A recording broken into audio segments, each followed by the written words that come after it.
Voodoo is practiced in the Caribbean, West Africa, and southern United States, and it's commonly associated with magical and religious rites, sorcery, and spirit possession. There are so many different misconceptions that surround voodoo. Hey guys, how's it going? My name is Leroy Kenton. You're watching FTD Facts, and for this episode, I'll be unpacking 10 of the biggest misconceptions, stereotypes, and lies about voodoo. And how I'll be doing that is I'll be sharing the lie, then I'll be attempting to clear up the lie at each of these points. Starting at number 10, voodoo is the name. Well, the common spelling for voodoo, V-O-O-D-O-O, this is something that occurred and happened over time. But V-O-D-U-N would be the more accurate spelling and closer to the original term. When this religion spread in the world, the first variations occurred in Brazil, Spain, and the Dominican Republic, which is where the spelling V-O-O-D-O-O came from. All forms of voodoo are characterized as being syncretic religions because they combine various aspects of two systems of belief. The most widely practiced form of voodoo is Haitian voodoo. Now for the lie at number 9, voodoo is condemned by the Catholic Church. Well, if only the aspects of the faith that people have seen include the dark representations that are commonly portrayed in Hollywood, then yeah, this lie and misconception makes a lot of sense. But in reality, voodoo is closely related to Catholicism. Spiritualism is a big part of all forms of voodoo, and many spirits of Haitian and Louisiana voodoo have Catholic counterparts, including representation of Mary and Saint Peter. As a result, well, the Catholic Church does not accept any form of voodoo as compatible with its teachings, but the Catholic Church does not officially condemn the practice of voodoo, and that's pretty surprising because they have outright condemned other religions. And when people think of voodoo, most times they think, well, yeah, Catholic Church, voodoo, they don't want no part of that. But nope, they don't outright condemn it. The lie at number 8, voodoo dolls are used for torture. We have all seen this happen in movies where someone picks up a doll and pokes it with a pin to cause pain to somebody. However, in actuality, this is a big lie and misrepresentation of voodoo dolls. The dolls, however, are in fact used for good in almost all cases. So that means that no matter how hard you poke a pin into the doll you made when you liked someone, well, it's not gonna cause any pain for them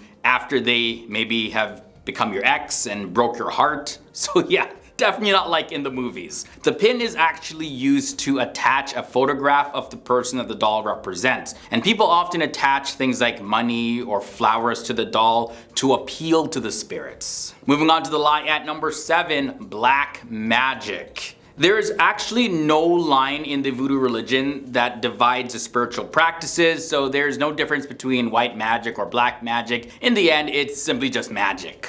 And I'm not talking about magic like those illusions where people pull out rabbits out of a hat, or at least make it seem like they did that. Instead, it's more of a communion between the spirits. When a practitioner conjures an evil spirit instead of a good one, or they are bribed by evil spirits to do something bad, well then that is called red magic, but it's not necessarily a classification of magic. Number 6, sacrifice of animals for evil. Well, animal sacrifices is a part of the religion, but the purpose of taking the animal's life is not to initiate some sort of disastrous spell on somebody. Instead, the purpose is to combine the life force with something called the Loa. The Loa is an aspect of Louisiana voodoo and Haitian voodoo, and they are the primary spirits of the faith. They act as intermediaries between humans and God. Loa combines the animal's life with the life force of the Loa, which rejuvenates it. And Loa get really exhausted from having to take care of the day-to-day operations of running the universe for the Supreme Being, which is why rejuvenation is necessary. That leads us now to number 5, no God in voodoo. This is a very common misconception that the followers of voodoo do not believe in a deity. There is one God in voodoo, and he's known as Bon Dieu. It's said that all forms of Voodoo believe in Bon Dieu, the supreme being. According to Voodoo, there is just one God, so it is a monotheistic religion, and the presence of many spirits in the religion is probably the cause of this misconception of there being no God. In Voodoo, there are three main categories of spiritual beings. The Loa are spirits of deceased family members of a person, and the twins are a set of forces that represent good, evil, and sad. And then there is the dead, who are the souls of someone's family who have not yet been reclaimed. Let's look at this lie number 4. It's all about personal gain. This is a big lie about the religion, that it centers around just somebody's personal benefit. While certain aspects of the faith do center on the promotion of one's personal growth, the biggest concern is actually healing. The principal focus of the religion is to heal the individual or heal an entire village. So just like most other religions, there are some personal benefits that are attached to the religion, but that's not the main focus of the religion.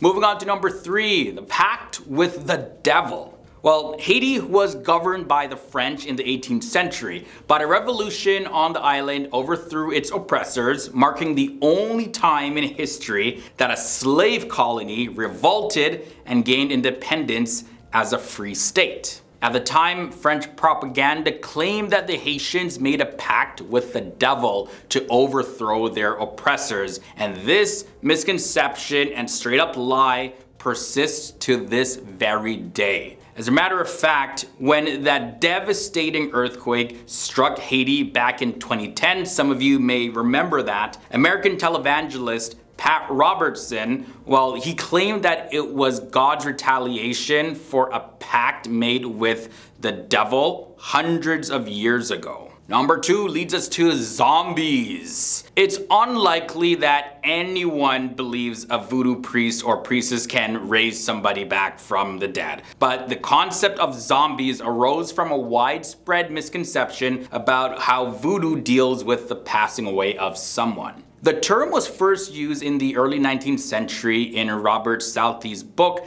History of Brazil, when he mentioned the zombie as a feature of voodoo lore. Well, although that does remain true, but the exploitation of the cultural misconceptions in movies and TV have changed the original zombie into meaning somebody or a monster pretty much that eats people's brains. Like that's the typical depiction that we see of zombies in pop culture. But no, that is absolutely not what a zombie is according to voodoo. Now the lie number 1, there's strict adherence. When voodoo is depicted in films, it appears to follow a specific practice that must be followed exactly as prescribed, or the results could be disastrous. But in reality, because there are so many different variations in the various forms of voodoo, well, you'll find one priest may do something completely different from another priest in a different type of voodoo, and they achieve the same results still. Unlike many other religions, voodoo has no strict code for practitioners to follow. Instead, it is based on traditions passed down over centuries. Some forms of voodoo adhere strictly to Islam and are closely associated with West African practices, whereas others are primarily focused on Catholicism, and there is actually no houses of worship in the religion of voodoo. So there you have it, guys. That's all for this episode on the 10 biggest lies about voodoo. Hope you enjoyed this one. And I want to know down below in the comments section, what are your thoughts about voodoo? Yeah, let me know. Thanks for hanging out with me in this one. If this is your first time here to the channel, subscribe and ring the bell to be notified when we post our new videos every single day. Yeah, so there's always something new to learn here on FTD Facts. So join the FTD Facts family, and hopefully see you soon.